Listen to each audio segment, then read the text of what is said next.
से पिछले वाली वीडियो में आपको मैंने बताया था कि बिहार पुलिस सब ऑर्डिनेट सर्विस कमीशन की तरफ से एक बहाली आई है, जिसमें जो बच्चे मौलाना मजहरुल हक अरबी एवं फ़ारसी विश्वविद्यालय से या फिर मदरसा बोर्ड से फ़ुक़ानिया मौलवी के बाद उन्होंने आलिम किया है तो वो इस फॉर्म को भर सकता है, या नहीं तो मैट्रिक इंटर के बाद ग्रेजुएशन उनका कंप्लीट है तो इस फॉर्म के लिए अहल है। तो आइए इस फॉर्म के भरने की जो प्रक्रिया है वो शुरू कर दी गई है। किस तरीके से इस फॉर्म को भरना है स्टेप वाइज हम बताएंगे। फॉर्म भरने के लिए सबसे पहले मोबाइल में आपको सर्च करना है, जैसा कि यहाँ पर हमने लिखा है। सर्च करते ही सबसे पहला वेबसाइट ये खुलेगा, इस पर आपको क्लिक करना है। जैसे आप क्लिक करेंगे तो इस तरीके का वेबसाइट होगा। यहाँ पर सबसे कॉर्नर में आपको आ जाना है होम गार्ड के सेक्शन पे। जैसे इस पर आएंगे तो यहाँ पर देखेंगे फर्स्ट में एक बहाली है जिसका नाम है कंपनी कमांडर। इन पर आपको क्लिक करना है। जैसे इस पर आप क्लिक कीजिएगा तो इस तरीके से पहला वेबसाइट खुलेगा। ये फॉर्म जो है आपको 3 स्टेप में भरना है। सबसे पहला आपको रजिस्ट्रेशन करना है, दूसरा पेमेंट, इसी तरीके से फिल एप्लीकेशन फॉर्म और व्यू एप्लीकेशन स्टेटस। तो चलिए सबसे पहले हम रजिस्टर कर लेते हैं। यहाँ पर आपको ये सारा इंस्ट्रक्शन है, अगर आप पढ़ना चाहें तो इंग्लिश में भी पढ़ सकते हैं और यहाँ से हिंदी करेंगे तो ये हिंदी में भी आपको पढ़ा जा सकता है। तो इंस्ट्रक्शन पढ़ लीजिए, फिर आगे आप फॉर्म को भरिएगा। आगे देखेंगे यहाँ पर एक डिक्लेरेशन का टिक करना है, जैसा कि यहाँ पर आप देख सकते हैं। इस पर क्लिक करते ही आपके सामने आगे स्टेप खुलेगा। जैसे ही खुलेगा तो यहाँ पर सबसे पहले आपको फर्स्ट नेम भरना है, मिडिल नेम भरना है, अगर सर नेम है तो वो भी आप भर सकते हैं। उसके बाद यहाँ पर बताना है कि आप भारतीय हैं। यहाँ पर मोबाइल नंबर, ईमेल आईडी, इसी के साथ साथ स्क्रॉल करेंगे तो पूछ रहा है कि आप बिहारी हैं या फिर क्या कहते हैं अदर स्टेट से। अगर आप बिहार से हैं तो यस करेंगे। उसके बाद पूछा जा रहा है कैटेगरी आपका जनरल है या फिर ईडब्ल्यूएस में है या फिर ईबीसी बीसी में, मेल है या फिर फीमेल, वो बताएंगे। आपको यहाँ पर अपना डेट ऑफ बर्थ चूज़ करना है कि आपका डेट ऑफ बर्थ क्या है।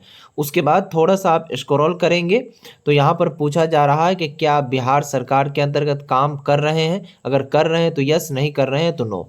या फिर एक्स सर्विसमैन यानी कि आप रिटायर हो चुके हैं, अगर है तो यस करेंगे, अगर नहीं है तो नो करेंगे। उसके बाद आपको प्रोसीड वाले सेक्शन पर क्लिक करना है। जैसे ही प्रोसीड पर क्लिक करेंगे इस तरह का रिव्यू आएगा, इसको पढ़ लेना है। थोड़ा सा स्क्रॉल कीजिएगा, यहाँ पर आपको डिक्लेरेशन देना है। डिक्लेरेशन देने के बाद जो है आपको यहाँ पर 100 रुपये का पेमेंट करना होगा। याद रहे, देखिए ये जो बहाली है ना, कोई मदरसा की बहाली नहीं है। और इस चीज़ को भेजा से निकाल दीजिएगा कि सिर्फ मदरसा में बैठ कर के इस एग्ज़ाम को हम पास कर लेंगे, तो वो संभव नहीं है।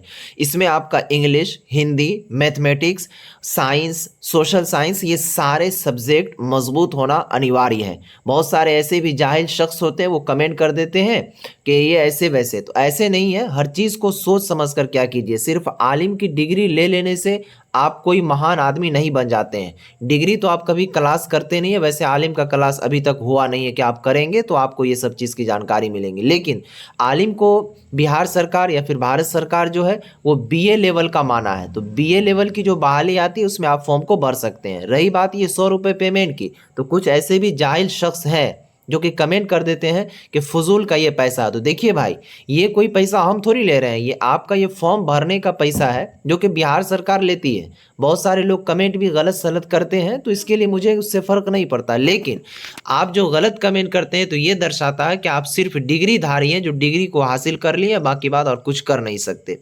उसके बाद यहाँ पर ये कैप्चा को फिल करना है। ये कैप्चा फिल करने के बाद मेक एंड पेमेंट पर क्लिक करना है। जैसे ही मेक एंड पेमेंट पर क्लिक कीजिएगा तो आर यू श्योर, हर चीज़ के बारे में पूछा जा रहा है। यहाँ पर आपको थोड़ा सा स्क्रॉल करेंगे तो यूपीआई से भी पेमेंट कर सकते हैं। यूपीआई क्यूआर कोड जनरेट करेंगे तो यहाँ से बिला आसानी इसे स्कैन करके आप पेमेंट कर सकते हैं। पेमेंट करने के बाद आपको रजिस्ट्रेशन नंबर मिलेगा, इसे फिर से आपको लॉगिन करना होगा। फिर से दोबारा आपको इसी वेबसाइट पर आना है, फिल एप्लीकेशन फॉर्म वाले सेक्शन पर क्लिक करना है। जैसे आप क्लिक कीजिएगा तो यहाँ पर आपसे पूछा जाएगा रजिस्ट्रेशन आईडी या फिर मोबाइल नंबर। उसके बाद यहाँ पर आपको डेट ऑफ बर्थ डालना है और ये कैप्चा डालेंगे और ये सबमिट वाले सेक्शन पर क्लिक करेंगे तो इसमें आप लॉगिन हो जाएंगे। लॉगिन होते ही इस तरीके का आइकन खुलेगा, जैसा कि आप देख सकते हैं।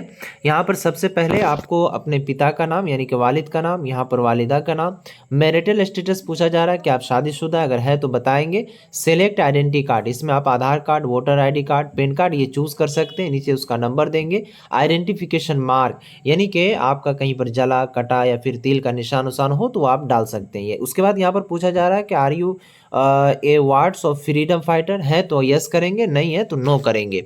उसके बाद थोड़ा सा स्क्रॉल करेंगे तो यहाँ पर आपसे ये पूछा जाएगा कि एजुकेशन क्वालिफिकेशन। तो एजुकेशन क्वालिफिकेशन में ध्यान रखिए, अगर आप मदरसा बोर्ड से पढ़े हुए हैं तो यहाँ पर सबसे पहले मेट्रिकुलेशन वाला सेक्शन में आपको जो दर्शाना है, यहाँ पर फ़ुक़ानिया का दर्शाना है। तो यहाँ पर आपको बिहार स्टेट मदरसा एजुकेशन बोर्ड पटना लिखना है। पासिंग सर्टिफिकेट नंबर, जब आप फ़ुक़ानिया का मार्कशीट लिए होंगे तो उसमें 2 डिग्री देता है, सबसे पहला एक सर्टिफिकेट देता है और दूसरा आपको मार्कशीट देता है। तो मार्कशीट का नहीं, सर्टिफिकेट का यहाँ पर नंबर दर्शाना और वो सर्टिफिकेट कब जारी हुआ है इधर देखेंगे तो ये कॉर्नर में या फिर इस कॉर्नर में सर्टिफिकेट के ऊपर लिखा हुआ रहता है, उसे आप दर्शा देंगे। उसके बाद यहाँ पर ग्रेजुएशन, तो ग्रेजुएशन में आप आलिम कर रखे हैं तो इस फॉर्म को भर सकते हैं। तो यहाँ पर डायरेक्ट नेम ऑफ यूनिवर्सिटी या फिर इंस्टीट्यूट, तो यहाँ पर आप मौलाना मज़हरुल हक Arabic and Farsi university Patna लिखेंगे और यहाँ पर जो उनका सर्टिफिकेट नंबर है वो लिखेंगे। और इनके साथ साथ याद रहे कि ये सर्टिफिकेट जो है 6 अगस्त 2025 से आपका पहले का होना चाहिए, ठीक है, तभी आप फॉर्म को भर पाएंगे। उसके बाद यहाँ पर आपको एड्रेस भरना है, जैसे यहाँ पर आपको विलेज भरना है, मोहल्ला का नाम लिख लेना है, उसके बाद टाउन सिटी का नाम लिख लेना है, उसके बाद पोस्ट ऑफिस है, उसके बाद स्टेट में बिहार अगर है तो बिहार से, डिस्ट्रिक्ट आपको चूज़ करना है, पिन कोड। और यहाँ पर पूछा जा रहा है क्या ये दोनों एड्रेस आपका सेम है, तो यस कर देंगे, यानी कि इसी जगह आप रह रहे हैं। उसके बाद थोड़ा सा आप इसे स्क्रॉल करेंगे तो यहाँ पर ध्यान देंगे कि डिक्लेरेशन ऑफ क्रिमिनल केसेस, तो याद रखिएगा यहाँ पर आपको पूछा जाएगा कि क्या आपके ऊपर कोई केसेस वगैरह भी है, तो अगर होगा तो ये सारा चीज़ को अच्छे तरीके से पढ़ करके यस होगा तो यस कीजिएगा, नो होगा तो नो पर आप क्लिक कीजिएगा। उसके बाद यहाँ पर आपको फ़ोटो अपलोड करना होगा, तो याद रहे देखिए यहाँ पर बताया है कि फ़ोटो किस तरीके का होना चाहिए, तो फ़ोटो जो है आपका इस तरीके का होना चाहिए, इस तरीके का फ़ोटो आपका अपलोड होगा। फ़ोटो अपलोड करने के बाद आपको सिग्नेचर अपलोड करना होगा, ध्यान देंगे इंग्लिश और हिंदी ये दोनों में आपका सिग्नेचर अपलोड होगा। तो ये देखेंगे यहाँ पर ध्यान देने वाली बात यह है कि इंग्लिश सिग्नेचर यहाँ और हिंदी सिग्नेचर यहाँ पर अपलोड होगा, जैसे आप हस्ताक्षर करते हैं। अपलोड करने के बाद ये प्रोसीड पर आप क्लिक करेंगे, क्लिक करते ही इस तरीके से आपका डिक्लेरेशन मांगेगा, यहाँ पर ये डिक्लेरेशन दे देंगे कि सारा चीज़ मेरा सही है।